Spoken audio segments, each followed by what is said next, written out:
पहला दिन क्या हुआ? उत्तम क्षमा। क्या हो गया? उत्तम क्षमा। उत्तम क्षमा।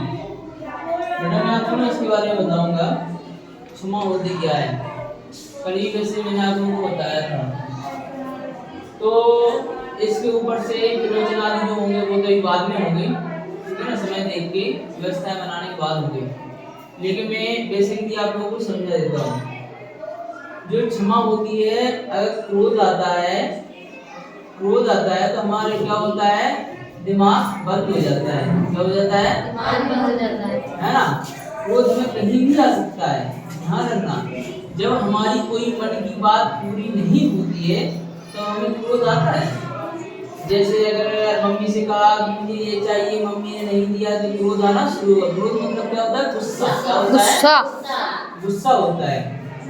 तो आज हमें क्षमा को धारण करना है। क्षमा किस किस जगह जाती है मैं बताता देता हूँ आपको। जहाँ हमारी इच्छा पूरी नहीं हो वहाँ क्रोध आना शुरू हो जाता है। अगर कोई हमसे ज्यादा आगे बढ़ रहा है, क्या हो गया? आगे बढ़ रहा है और ईर्ष्या के कारण क्रोध होना शुरू हो जाता है। हो जाता नहीं हो जाता है? जिसे बोलते हैं तुम मुझसे चिढ़ते हो या ये मुझसे चिढ़ता है, कहते हैं ना। चिढ़ना जो होता है ना वो क्रोध का ही लक्षण होता है। समझे बात को? और अगर किसी ने हमारी ईगो हर्ट कर दी या फिर किसी ने हमारी इंसल्ट कर दी या फिर आपको ऐसा महसूस हो रहा है कि हमारी इंसल्ट हुई, वहाँ क्रोध आता है। और क्रोध के कारण पता क्या होता है? हंसता खेलता परिवार भी नष्ट हो जाता है और अपनी गलती पर भी कई बार पछतावा होता है। मैं आपको एक कहानी सुनाता हूँ। एक बार क्या हुआ, एक राजा थे, ठीक है ना। राजा शिकार खेलने के लिए जंगल में गए। हाँ जी, जंगल में गए। ध्यान सुनना, बड़ी माँ की कहानी थी जी गुरुजी। तो जब वो जंगल में गए तो उन्होंने शिकार खेलने के लिए गए थे। अब वो अपने जो संग साथी थे उनसे बिछड़ गए। क्या हुआ? उनसे बिछड़ गए। अब उनसे बिछड़ गए तो जंगल में भटक गए। उन्हें प्यास लगी, बहुत ज्यादा प्यास लगी, अत्यंत प्यास लगी। और प्यास के कारण वो मूर्छित अवस्था में जाने लगी। मूर्छित अवस्था समझते हो?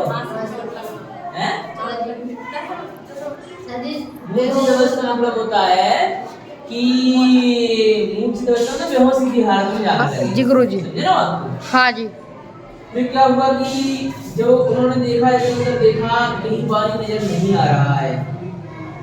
फिर थोड़ी देर और बढ़े, थोड़ी दूर और बढ़े, देखते गए कहीं भी पानी नजर नहीं आ रहा। हार थक करके एक पेड़ के नीचे बैठ गए। ध्यान सुनना कहानी।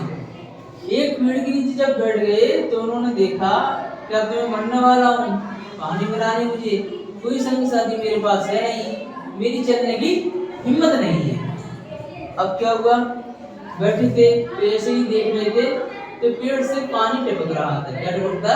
पानी। एक बूंद पानी टपक रहा था। जब एक बूंद पानी टपक रहा था तो उन्होंने सोचा तो मरने से अच्छा है पहले इसी को मतलब इकट्ठा करके और इसको मतलब पीना शुरू करें थोड़ा थोड़ा, जिससे हमारी प्यास तृप्त होने लगेगी। तो उन्होंने एक दोना बनाना। दोना समझते हो? क्या होता है? पत्तों का भी होता है, सही है, पत्ते का होता है। जो गोलगप्पे वाले देते हैं ना वो तो कागज के आने लगे ना, कागज के। हाँ जी। कागज के अलग होते हैं और दोने जो पत्ते का होता है रियल में वो दोना बहुत अच्छा होता है ना। तो उन्होंने एक दोना बनाया है ना। दोना बनाने के बाद उस के नीचे खड़े हो गए। किसके नीचे? पेड़ के। हाँ, एक बूंद करके क्या हो रहा था? पानी गिर रहा था। पानी गिर रहा था, ठीक है ना। हाँ जी। अब क्या हुआ, उसको वो इकट्ठा करने लगे। अब धीरे धीरे बढ़ रहा था, बड़ी मुश्किल में धीरे धीरे करके पानी जैसे ही भरने को पूर्णतः हुआ तो क्या हुआ कि एक कबूतर आया उस दोने को गिरा दिया। कबूतर उड़ता उड़ता आया उस दोने को गिरा दिया। गुस्सा आई, इतनी मुश्किल से मैंने पानी इकट्ठा किया था और बताओ इसने तो मेरे मतलब एक काम कर दिया। अब क्या करें, कबूतर को तो उड़ गया वो, अब चलो दूसरी बार इकट्ठा करते हैं। तो उसने बस दूसरी बार इकट्ठा किया। जैसे जैसे करके जैसे ही भरने को हुआ तो क्या हो गया कि दोबारा अपने कबूतर ने फिर से गिरा दिया। जब तो दोना गिर गया। अब तक के प्यास के कारण आप क्या कर रहे हो, है ना, बढ़िया बैठो है ना। तो आप लोग व्याकुल हो रहे थे। अब समझना मेरी बात को। अगर कोई प्यास से अगर तृप्त नहीं हो पाया, अगर उसे अत्यंत प्यास लगी है, तो आप लोग भी महसूस कर सकते हो कि ऐसा प्रतीत होता है। समझ रहे हो? बस द्वारा दोना भरने को हुआ, जैसे ही वो भरने को हुआ कबूतर आया, कबूतर ने फिर से गिरा दिया। अब क्या होता है, जब उसने गिराया तब अत्यंत क्रोध आता है राजा को। किसको आता है? राजा को। राजा ने सोचा अब मैं इसे छोड़ूंगा नहीं, अब की बार आया तो इसे मैं अपनी तलवार से मार दूंगा। अत्यंत क्रोधित हो गया। और जैसे ही वो तीसरी बार कबूतर आया, उसने दोना गिरा दिया, लेकिन राजा ने तलवार से उसे मार दिया। वो बेचारा मर गया। अब राजा ने सोचा ये कबूतर बार बार गिरा रहा था, और मैं भी कितना बेवकूफ हूँ, जहाँ से पानी आ रहा है वहीं जाकर के पी लेता हूँ। जहाँ से पानी आ रहा है वहीं जाकर के पी लेता हूँ। तो राजा ने क्या कहा, पेड़ पे चढ़ गया। कहाँ चढ़ गया? पेड़ पे चढ़ गया। पेड़ पर चढ़ गया और देखा कि कहाँ से पानी आ रहा है। तो एक सुराग था वहाँ पे, सुराग पर जो टहनी थी वो जहाँ से पानी आ रहा था, थोड़ा और चढ़ा, वहाँ पर देखा कि अजगर सांप लेटा हुआ था। क्या लेटा हुआ था? अजगर सांप लेटा हुआ था। अजगर सांप के मुख में से वो बूंद गिर रही थी। समझे ना बात को? तो पानी नहीं था, क्या था? विष, जहर था। तो उससे अपने आप को बचता हो, ये भी नहीं था। जिसने मेरी जान बचाई उसको ही मैंने मार दिया। दिन भर ढूंढते ढूंढते उसके सैनिक राजा के पास पहुंच जाते हैं और वो पानी आदि जो भी है पिलाते हैं, उनकी जान बच जाती है। देखो उन्हें अपने आप को पछतावा हो गया। समझ ना मेरी बात को? क्रोध यही करता है हमारे साथ भी। हमारे साथ क्या करता है क्रोध? जब व्यक्ति को क्रोध आता है तो अच्छे अच्छे रिश्ते समाप्त होने शुरू हो जाते हैं।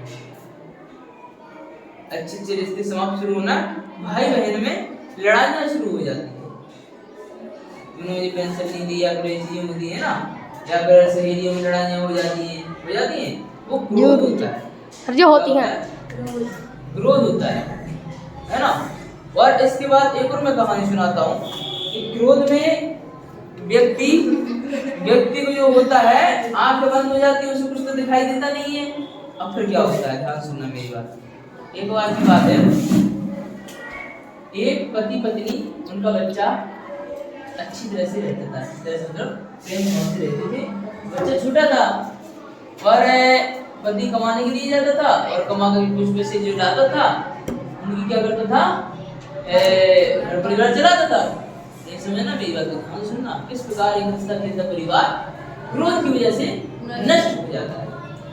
समझे बात? तो बस कुछ नहीं, अब बस परिवार बहुत बढ़िया तरीके से चल रहा था। एक दिन पति देव आए और उन्होंने अपनी मिसेज को 5,000 रुपये कमाए और कहा ये 5,000 रुपये आप रख लो, बड़ी मेहनत से कमा कर लाए हैं आज तुम, और इसे ध्यान से रख लो। तो उस टाइम चूल्हा होता है जो खाना बनाते हैं, उसके पास में बैठी हुई थी। उसके पास में जैसे ही बैठी हुई थी तो उसने सोचा चलो अभी यहाँ पर रख देते हैं, बाद में हम क्या करेंगे, बाद में उठा के रख देंगे। और बच्चा भी उसी प्रांगण में खेल रहा था। फिर क्या होता है, जब बच्चा खेल रहा था तो उसे अचानक कोई काम आ जाता है और वो अपने पड़ोसी के यहाँ चली जाती है और सोचती है कि मैं 2 मिनट में आ जाती हूँ कुछ सामान लेने के लिए, और बच्चे को खेलता हुआ छोड़ जाती है। अब बच्चे को खेलता हुआ छोड़ी पड़ोसी के यहाँ पे चली गई। जैसे ही वह वापस आई है, क्या देखती है, बच्चे ने वो नोट की गड्डी उठा करके किसमें डाल दी, चूल्हे में डाल दी। ये गैस चूल्हे की बात नहीं कर रहा हूँ मैं, दूसरा होता है ना लकड़ी वाला चूल्हा। तुम लोगों ने कभी खाना बनाया इस पे? मट्टी वाला है? नहीं बनाया, चलो कोई बात नहीं। हाँ तो लकड़ी वाला चूल्हा जो लकड़ी लगा के बनाते हैं सर, होंगे यहाँ पे कई सारे होंगे, है ना सर जी हैं बहुत होंगे। तो बस उसमें खाना बना रही थी, उसने देखा कि इस बच्चे ने पैसे उसमें डाल दी, हाँ गिर दी, ठीक है ना, तो डाल दी। तो क्या होगा कि अत्यंत क्रोध आया, इतना क्रोध आया, उसने आओ देखा ना ताओ, उसने अपने बच्चे को भी कहा कि तूने पैसे इसमें डाले ले, लेकिन तू भी इसमें बच्चा झटकता हुआ चल गया। जरा विचार कीजिए, अगर कोई गिरेगा तो कैसा महसूस होगा उसे? बेकार महसूस होगा कि नहीं होगा? अगर हम लोग जलेंगे तो कैसा महसूस होगा? हर आग वाला है। कैसा महसूस होगा? होगा नहीं होगा? जरा विचार कीजिए। तो वो बच्चा जल गया, माँ की ममता समाप्त हो गई। माँ की ममता उस जगह क्रोध के कारण समाप्त हो गई, माँ की ममता। और क्या हुआ? जैसे ही बच्चा जल गया, और क्रोध में तो थी, उसने अपने बच्चे को तो बचाया नहीं, वह अपने क्रोध के वशीभूत होकर के अपने बच्चे को ही मरने दिया। फिर उसका पति आया नहा धोकर के, मतलब नहाने के लिए चला गया था ना वो। तो बस क्या हुआ, तो उसने देखा कि बच्चा जल रहा है। उसने कहा ये क्या हो रहा है? पत्नी ने जवाब दिया, इसने पैसे डाल दिए थे इसमें, इसलिए मैंने इसको भी इसमें डाल दिया। उससे भी अत्यंत क्रोध आया पति को। कितने इतना क्रोध आया, वहां पर बाजू में ना हंसिया रखा था। हंसिया जानते हो, जिससे एक चाकू होती है, एक हंसिया अलग होता है। ये सत्य घटना है, ये वो नहीं है, ये बनावटी नहीं है, ये सत्य घटना है। तो क्या हुआ कि उसने हंसिए को उठाया, और जो जिससे अनाज वगैरह काटते हैं ना वो, तो पहले के जमाने में जो सब्जियां बनाती थे उससे बनती थी, तो चाकू से बनने लगी हैं तो इससे बनती थी। तो वो उठाया, उसकी गर्दन में दे मार, दोनों मेरे बच्चे को जला दिया। पत्नी भी हुई तो मृत्यु हो जाती है। अब क्या होगा? अब वो अपनी अंदर बहुत दुखी हो जाता है, वो सोचता है मेरा बच्चा भी नहीं रहा, पत्नी भी नहीं रही, क्रोधित हो गए, क्रोधित होकर के अपनी भी आत्महत्या कर लेता है। समझे ना? हाँ जी। औरत की गलती है, वो जो औरत थी ना उसकी गलती। हाँ तो उसकी गलती है ना, लेकिन उसकी गलती किसके वशीभूत होकर के हुई? क्रोध के वशीभूत। गुस्सा आया उसे। क्या आया? गुस्सा। गुस्सा आया ना गुस्सा। तुम लोग भी करते हो ना गुस्सा, ऐसे हमें कोई गुस्सा को नहीं करना, समझे ना? और क्षमा भी 3 प्रकार की होती है, समझे ना? तो एक मजबूरीवश क्षमा, एक स्वार्थवश क्षमा, एक वास्तविक क्षमा। कितनी प्रकार की क्षमा होती है? 3 प्रकार की। 3 प्रकार की है ना, मैं बता रहा हूँ, है ना? एक होती है मजबूरीवश क्षमा। क्या होती है? मजबूरी बस क्षमा। हाँ जो मजबूरी से कराए। हाँ जो मजबूरी से करना है साहब। मजबूरीवश क्षमा। हाँ जी। नंबर दूसरा क्या हुआ? स्वार्थवश क्षमा। सर जी स्वार्थ के लिए कर रहे हैं। स्वार्थ के लिए क्षमा है ना। अब एक एक होती है वास्तविक क्षमा। क्या होती है? वास्तविक सर जो अपने आत्मा से कर रहे हैं, वास्तविक क्षमा।